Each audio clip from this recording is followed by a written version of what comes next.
Survival of the soul. Then death, so called, is but old matter dressed in some new figure and a varied vest. Thus all things are but altered, nothing dies, and here and there the unbodied spirit flies. That was the Roman poet Ovid in Metamorphoses. What you have perishes. What you are survives beyond time and space. Death Notice. When the clock strikes me, the powers of being will prevail over the powers that be. Saul Williams. And then this is my future epitaph. It's in my official estate documents on such and such date. Jonathan Zapp won his long battle with corporeality by dying, or by crossing the event horizon. I'll have to figure out which one is better. The soul can survive the death of the body. I do not base this conclusion on faith or religious doctrine, but on experience and evidence. The intense fear of death as annihilation I had as a child vanished after a certain number of out-of-body experiences. These were spontaneous ones that happened without techniques or anything like that. The direct experience of awareness being outside my body and my awareness being incredibly enhanced by that separation changed my perception of death from emergency to emergence. My view of death as annihilation was replaced by a deep intuition of death as an orgasmic portal. My personal experience shouldn't obviously convince you of anything, but a careful study of near-death experience findings should be enough to convince an open-minded skeptic that death is an event horizon, not a pit of oblivion. The position of neurological materialism, the belief that consciousness is an epiphenomenon or secondary effect of biochemical process in the brain, is resoundingly and definitively contradicted by NDE findings and some other findings in paranormal research. Consciousness does not reside in the brain, and electrical activity in the brain is not a prerequisite for consciousness. And we'll get an example of NDE evidence to point that out. But yeah, and it's linked in this card, but if you read the chapter called The Singularity Archetype and Near-Death Experience, available free, the second edition of my book, Crossing the Event Horizon, Human Metamorphosis and the Singularity Archetype, is free on the website, and the Singularity Archetype relates to the parallel event horizons of death and species metamorphosis. There are also many well-documented cases of ADC after-death communication. I had my first evidential experience at 2.5 years old, and there have been ongoing experiences since 2013. After his death, Dante's son received a communication from his father about where in the attic he could pull up floorboards to find an unpublished manuscript. A few anecdotes shouldn't convince you, but the overall weight of well-corroborated evidence should be more than sufficient. Especially if it's basically if we really want to split philosophical hairs, we can't prove anything. But from the point of view of competitive plausibility, or even Occam's razor, also called the law of parsimony, the survival hypothesis is the simplest explanation to account for these occurrences. The following example of NDE evidence is far from the most impressive, but is chosen because of the arch-conservatism of its source, National Geographic magazine, and National Geographic is known for its attempts to debunk paranormal claims. What follows are some transcribed excerpts from the National Geographic documentary called The Moment of Death. Al Sullivan, a man who had survived a multiple bypass operation, relates, "In the operating room, here comes Dr. Takata, whom I had never laid eyes on before. He introduced himself. 'Hi, Mr. Sullivan. Good afternoon. I am Dr. Takata.' And he told me what he was going to do. We're going to take veins from the legs and take arteries also from the chest wall and probably do 4 or 5 bypasses for you. And I'm listening, and all of a sudden, I don't have to listen to him telling me. I can see what he is doing because I found I wasn't there to listen anymore. I guess this is like when the anesthesia is kicking in. I just left my body and watched. I can see, but I'm up looking down at them. It used to be me, but it wasn't me because the real me is up here watching. That's when they started putting stuff over my eyes and all kinds of drapes and blankets all around me. And so his eyes are basically taped shut at this point. And I could see Dr. Takata and his people. And this is another thing.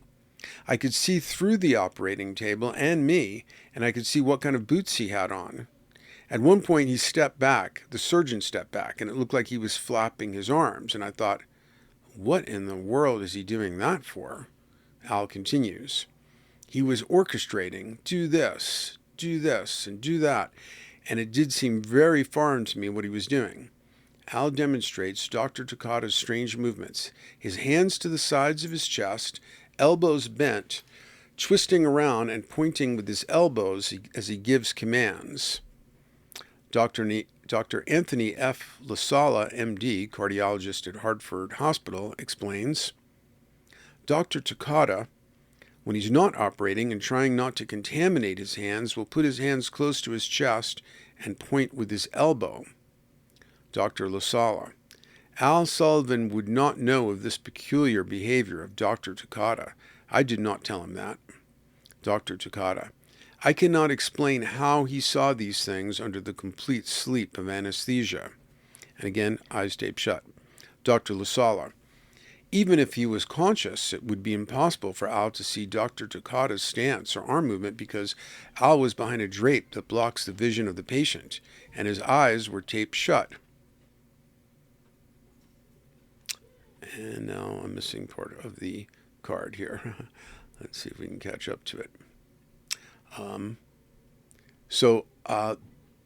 But I think that was the major example I wanted to give. But in the book, you will find a much more complete case, that of Pamela Reynolds, based on reading a number of BBC documentary on that case and a number of books that describe her case. So you'll find a much more detailed case history there too, and a far more impressive one. And then I also put in a lot of links to different related documents. Something else I'd like to recommend is the Netflix series called Surviving Death by Leslie Kean, or you can read her book, Surviving Death. She's a very impeccable journalist, and she even debunks a bit of a fraudster during the course of the documentary. So I think that gives her some extra credibility. And if you look at the photograph of this card, which may seem a little bit odd, you're seeing like a pine board shelf above a bed with a pillow and a futon with a purple sheet and a pillow, and then you'll see a glow-in-the-dark star and a cloud of cold melted candle wax. And here I describe that in the image caption.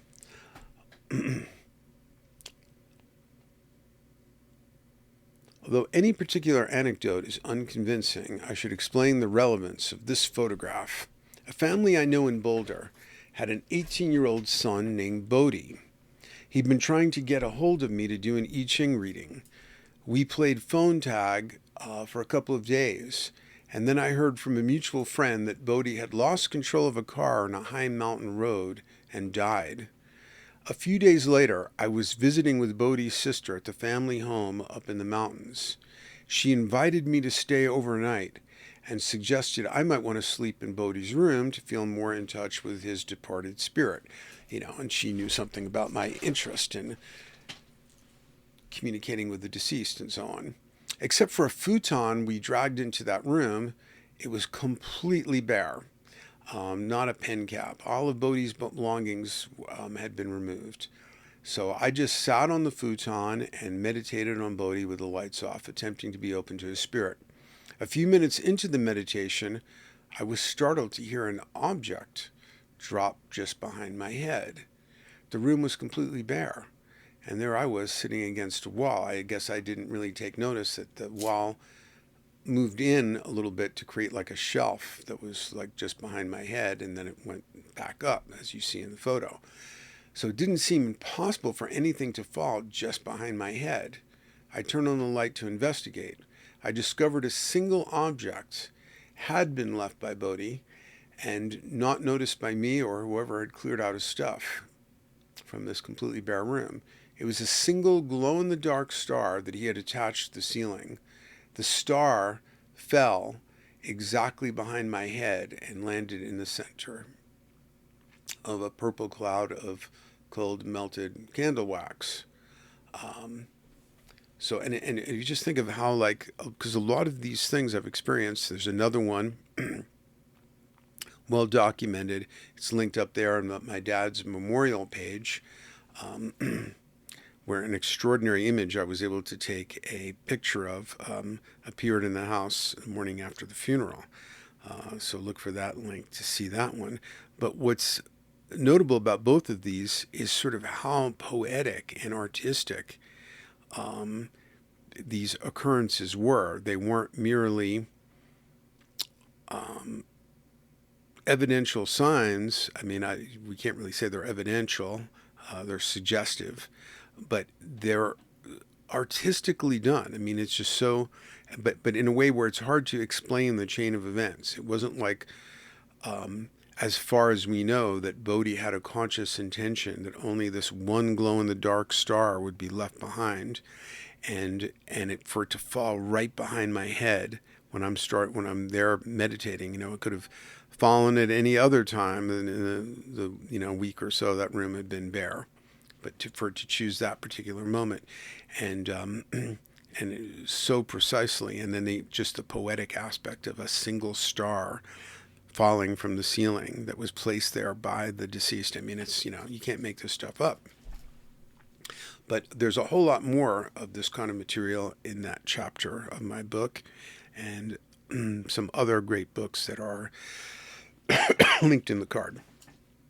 Anyway, don't fall for the for the depressing illusion that materialists and physicalists would have you believe that it's just, as one friend put it, it's just lights out and that's it. We know more about death than any earlier generation. Because of the field of near-death experience research has begun to systematize this evidence, and also because of the tremendous explosion of resuscitation technology just even in the last few years, so that we're able to bring people back who met every clinical definition of death. So some say we shouldn't even call them near-death experiences, but just death experiences.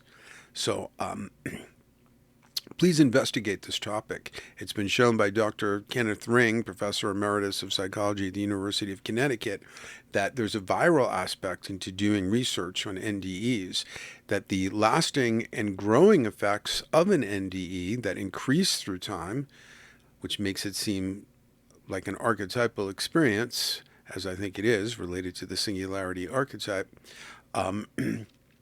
that there are parallel effects in those who just read accounts or listen to the videos or listen to people tell them in person about their NDEs, because the testimony reeks of so much authenticity.